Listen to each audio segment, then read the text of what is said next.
നമസ്കാരം.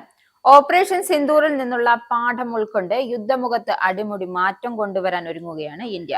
ഭീകരവാദ ഭീഷണികളെ നേരിടുന്നതിലും യുദ്ധസന്നദ്ധത വർദ്ധിപ്പിക്കുന്നതിലും നിർണായകമായ ഒരു സംഘടനാപരമായ മാറ്റത്തിന് ഒരുങ്ങുകയാണ് ഇന്ത്യൻ സൈന്യം. ബറ്റാലിയൻ തലത്തിൽ ആളില്ല ആകാശ വാഹനങ്ങളും കൗണ്ടർ ഡ്രോൺ സംവിധാനങ്ങളും സംയോജിപ്പിക്കുന്നതിൽ ശ്രദ്ധ കേന്ദ്രീകരിച്ചാണ് ഈ പരിഷ്കരണം. കഴിഞ്ഞ മെയ് മാസത്തിൽ പകൽഗാമിലെ ഭീകരാക്രമണത്തിന് സൈന്യം നൽകിയ ഓപ്പറേഷൻ സിന്ദൂർ തിരിച്ചടിക്ക് ശേഷമാണ് മാസങ്ങളായി ചർച്ചയിലുണ്ടായിരുന്ന ഈ നവീകരണ പദ്ധതിക്ക് വേഗത കൈവന്നത്. കാലാൾപ്പട, പീരങ്കി, കവചിത യൂണിറ്റുകൾ, UAV, കൗണ്ടർ UAV കഴിവുകൾ ഉൾപ്പെടുത്തുക എന്നതാണ് ഈ പരിവർത്തനത്തിന്റെ പ്രധാന ലക്ഷ്യം. നിലവിൽ ഡ്രോണുകൾ ഉപയോഗത്തിലുണ്ടെങ്കിലും അവയെ പലപ്പോഴും ദ്വിതീയ ഉപകരണങ്ങളായാണ് സൈന്യം കണ്ടിരുന്നത്. അതിനാൽ ചുമതലകൾ നിർവഹിക്കാൻ സൈനികർക്ക് അധിക ബാധ്യത വന്നിരുന്നു. പുതിയ ഘടന പ്രകാരം ഈ സംവിധാനങ്ങൾ മുഴുവൻ സമയവും പ്രവർത്തിക്കുന്നതിനായി ഓരോ ബറ്റാലിയനിലും പ്രത്യേക ഡ്രോൺ യൂണിറ്റുകൾ രൂപീകരിക്കും. ഓരോ വിഭാഗത്തിനും ഒരു നിശ്ചിത എണ്ണം ഉദ്യോഗസ്ഥർക്ക് ഈ മുന്നണിയിൽ ശ്രദ്ധ കേന്ദ്രീകരിക്കുവാനും പരിശീലനം നൽകുവാൻ അനുവദിക്കുന്ന ഒരു ഘടന രൂപപ്പെടുത്താൻ നിർദ്ദേശം നൽകിയിട്ടുണ്ട്. കാലാൾപ്പടയിൽ പ്ലാറ്റൂണിലും കമ്പനി തലത്തിലും നിരീക്ഷണ ഡ്രോണുകൾ വിന്യസിക്കാനാണ് സാധ്യത. ഈ മാറ്റത്തിനായി ഡ്രോൺ പ്രവർത്തനങ്ങളും അനുബന്ധ ഉത്തരവാദിത്തങ്ങളും കൈകാര്യം ചെയ്യുന്നതിനായി ഒരു യൂണിറ്റിൽ ഏകദേശം 70 സൈനികരെ പുനർവിന്യസിക്കേണ്ടി വരും. ഒരു സാധാരണ ഇൻഫൻട്രി ബറ്റാലിയനിൽ 4 കമ്പനികളിലായി 36 പോരാട്ട വിഭാഗങ്ങളും നിരവധി സപ്പോർട്ടഡ് പ്ലാറ്റൂണുകളും ഉൾപ്പെടുന്നു. ഭൈരവ് എന്ന പേരിലും രുദ്ര എന്ന പേരിലും കമാൻഡോ ബറ്റാലിയനുകളെ രൂപീകരിക്കും.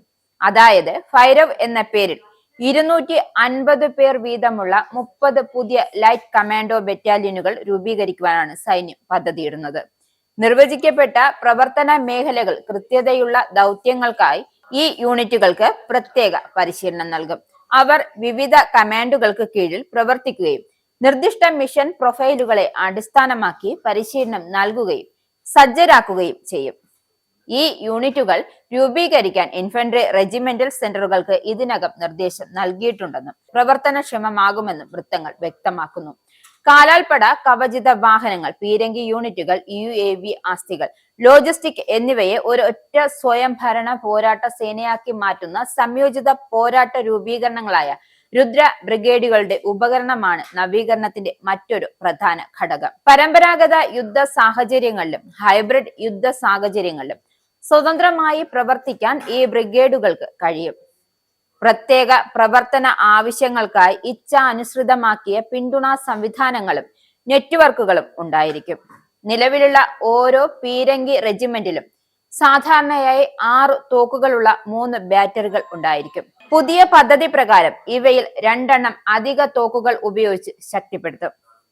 മൂന്നാമത്തേതിൽ നിരീക്ഷണത്തിനും പോരാട്ടത്തിനും പിന്തുണ നൽകുന്ന ഡ്രോൺ സംവിധാനങ്ങൾ ഉൾപ്പെടുത്തും. എന്തായാലും ഭൈരവയും രുദ്രയും ഇന്ത്യൻ സൈന്യത്തെ ആധുനിക യുദ്ധമുഖത്ത് കൂടുതൽ സജ്ജമാക്കുമെന്ന പ്രതീക്ഷയിലാണ് രാജ്യം.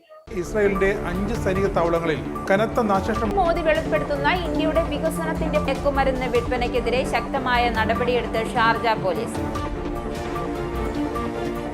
അമേരിക്കയിലെ സാധാരണ മനുഷ്യരോട് കൂടിയാണ് കോൺഗ്രസിനുള്ളിൽ പങ്കുവയ്ക്കാൻ ഓപ്പറേഷൻ സിന്ദൂറിൽ ഉപയോഗിച്ച